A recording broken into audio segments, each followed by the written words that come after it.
Little Sarah Payne disappeared near her grandparents' home in Sussex. Police have taken away the body of a young girl found just 10 miles from the home of the missing 8-year-old Sarah Payne.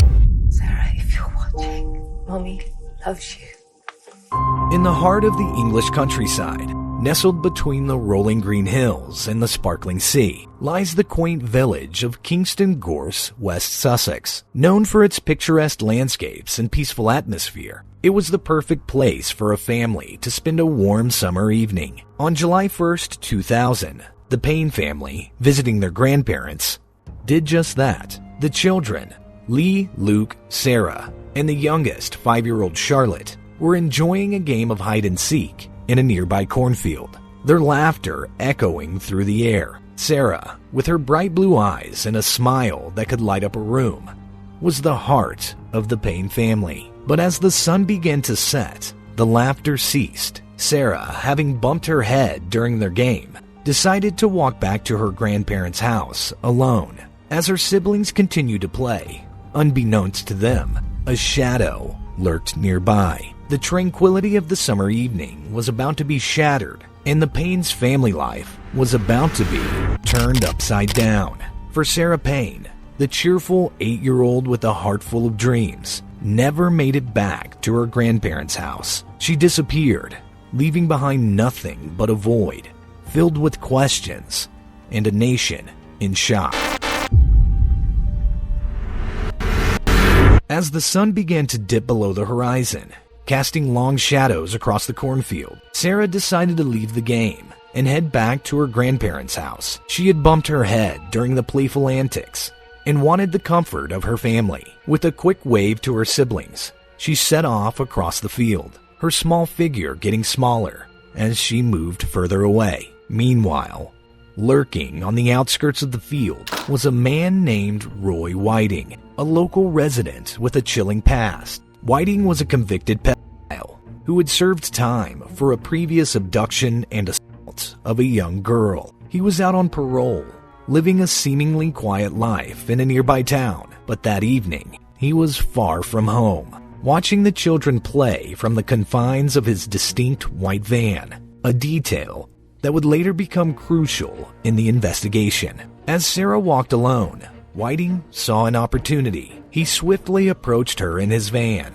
his intentions as sinister as the growing darkness. Before Sarah could react, Whiting had grabbed her and bundled her into his van. Sarah's oldest brother, Lee, who was 13 at the time, had decided to follow his sister back to the house. As he got to the edge of the field, he saw a white van speed off. The man behind the wheel was unkempt, with a scruffy appearance, unshaven with white stubbles on his face and bits of gray in his hair. The man even waved at Lee as he drove off, leaving him with an image that would haunt him for years to come. At that moment, Lee had no idea that his little sister was in the back of the vehicle.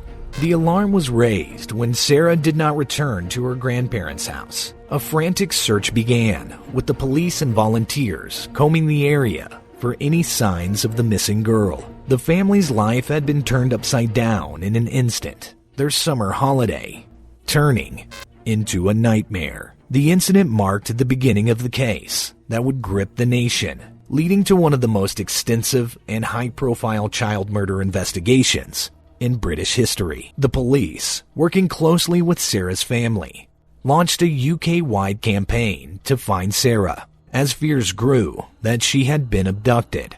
Sussex police appealed to anyone with any information to come forward. The police operation involved every police force in the country and focused on specific leads, including claims of attempted abductions in the area. The police also staged a reconstruction of Sarah's last known movements in order to jog the memories of possible witnesses. The disappearance of Sarah Payne sent shockwaves through the community and the nation.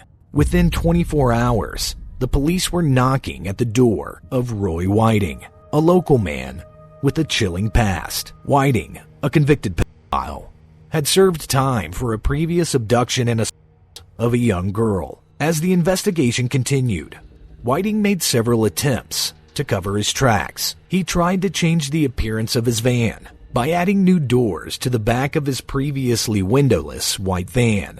However, this only served to make him look more suspicious, as this was the exact same thing that Whiting did after his first abduction. His name was at the top of a list of local offenders that the police had drawn up. When questioned, Whiting claimed that he was at a fun fair in Hove at the time of Sarah's disappearance and had spent the rest of the evening at home.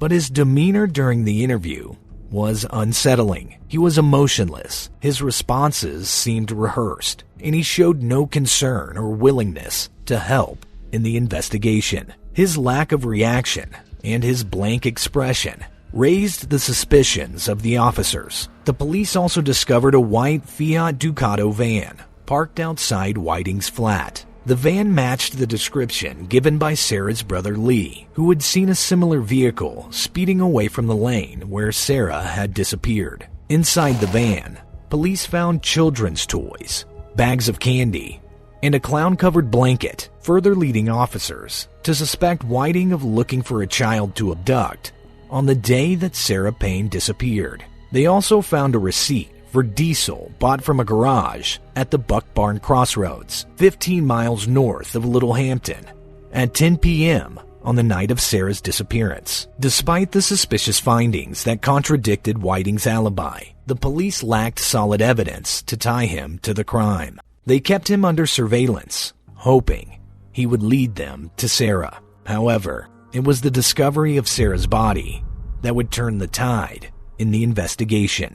Sarah's body was found in a shallow grave in a field near Polborough, some 15 miles from Kingston Gorse, but crucially, only 3 miles from where Whiting had bought fuel. 2 days after Sarah's body was found, a farm laborer stumbled upon one of Sarah's shoes near the village of Coolham, not too far from the Buck Barn Crossroads. Forensic analysis of the shoe revealed fibers that matched those found in Whiting's van. The forensic evidence was the linchpin in the case against Whiting. A single strand of Sarah's hair was found on a red sweatshirt in Whiting's van, and fibers from the sweatshirt were found on Sarah's shoe. This evidence, combined with the location of Sarah's body and the discovery of her shoe, contradicted Whiting's alibi and placed him at the center of the investigation, and enough to charge Whiting with Sarah's murder. The trial of Roy Whiting commenced at Lewis Crown Court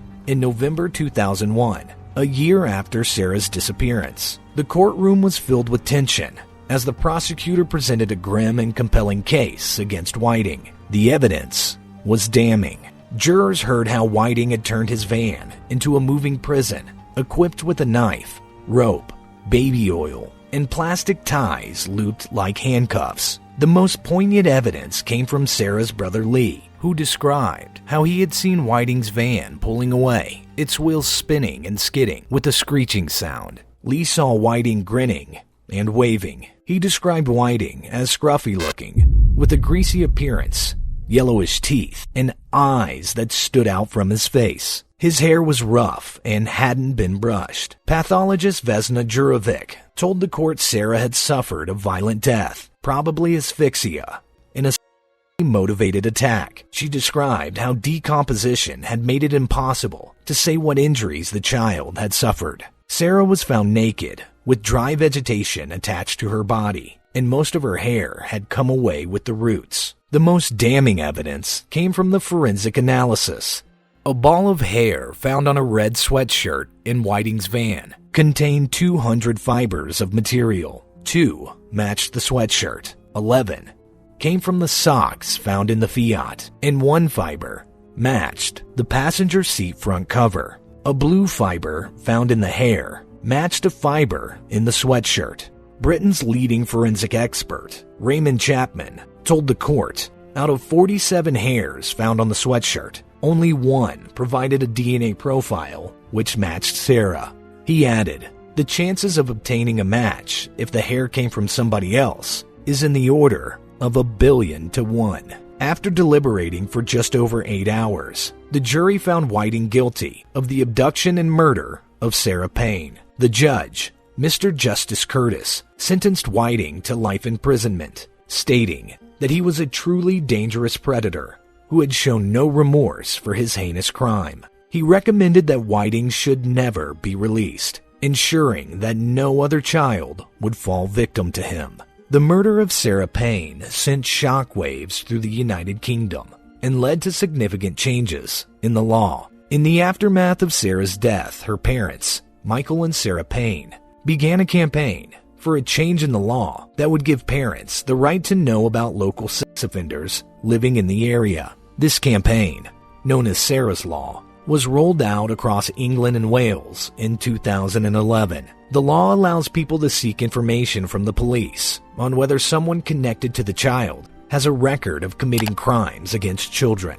In its first year alone, it was announced that the law had protected more than 200 children. The Payne family worked tirelessly to keep Sarah's memory alive and to ensure her death led to changes that would protect other children. Sarah Payne was awarded an MBE for her tireless work in child protection. However, the family's grief was compounded when Michael Payne, Sarah's father, died in 2014 after years of struggling with depression and alcoholism. The media's role in the case also led to changes in how the press interacts with the families of victims. The Payne family's proactive approach to working with the media set a precedent for other families in similar situations. However, the intense media scrutiny also had negative effects, with instances of misidentification and vigilantism. The case also highlighted the need for responsible reporting and respect for the privacy of victims and their families.